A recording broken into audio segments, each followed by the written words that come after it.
Storytelling is not just an art form, but a strategic tool for community resilience and leadership, something Alicia McGraw really embodies through her work with Artists United, Inc. Really?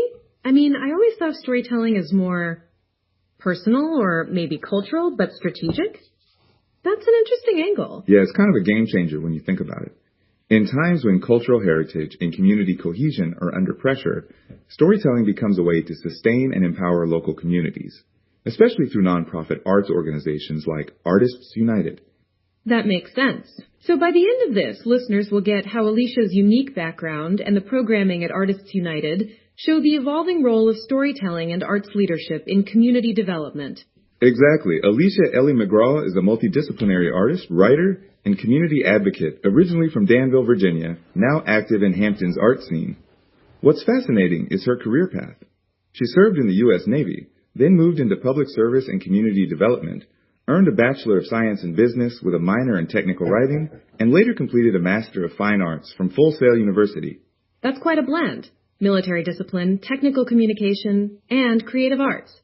It's not often you see that combination shaping an arts leader. Right, and it really informs her leadership style. Plus, her literary influences, Zora Neale Hurston and Octavia Butler, both iconic for exploring cultural identity, resilience, and speculative futures, deeply shape her storytelling focus on resilience, family, and community. I love that. And she's not just writing in isolation, right? She co-hosts the Open Mic series at Art Central Gallery in Phoebus, which is a vital platform for local artists and writers to share their voices. That's a great example of how community art spaces act as incubators for creative expression and dialogue. And as Vice President of Artists United, she's actively shaping the organization's direction and impact. What about her current projects? She's working on a short story collection centered on Grand Nani, a community doula figure. The stories honor intergenerational strength and wisdom, which is a powerful way to preserve cultural heritage and foster connection across generations. That's a perfect example of storytelling as a connective tissue in community arts leadership. Absolutely. Now, looking at key events, Artists United has the upcoming Talk That Talk event on August 21st at the Fox Hill Neighborhood Center in Hampton. It's part of their Meet and Greet series, designed to foster dialogue and connection among artists and community members. So it's not just about showcasing art, but really emphasizing conversation as a core part of the community arts ecosystem. Exactly. And earlier this year, they participated in Juneteenth 2026 at the Impact Center in Cape Charles, which highlights their commitment to culturally significant events celebrating African American heritage. That's crucial for grounding arts organizations in the cultural and historical context of their communities. They also ran a painting workshop at William & Mary College for 25 youth, led by Adrienne and Richard. It's a clear investment in arts education and youth engagement, which is essential for sustaining local arts ecosystems. And then there's Arts Camp 2026, a collaboration with Smart One INC, offering workshops in drama, painting, and photography or videography. The photography class even gave a video presentation at the end. That multimedia integration is a concrete example of how arts education can be dynamic and community involved. What about ongoing community engagement? The Art Talk series, facilitated by Richard Press, is a recurring forum where community members bring art or other talents to share.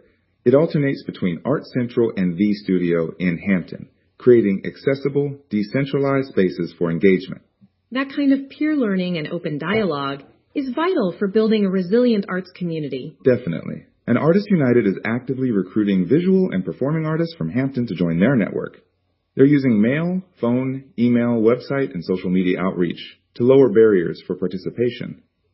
That's a smart, comprehensive engagement strategy.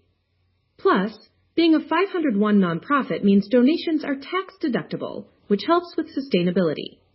Right. Now, stepping back, Alicia's multidisciplinary background and leadership role illustrate how artists today often wear multiple hats: creator, advocate, organizer, educator. This multifaceted approach is essential for effective community arts leadership. And storytelling projects like Grand Nani's show how narrative preserves cultural memory and fosters resilience, which are key goals for community arts organizations. Exactly. The integration of arts education, public events, and open forums like Art Talks creates an ecosystem that supports artistic growth, community dialogue, and cultural vitality. So Artists United isn't just a service provider. They're ecosystem builders, actively recruiting talent, facilitating collaboration, and embedding arts in community life.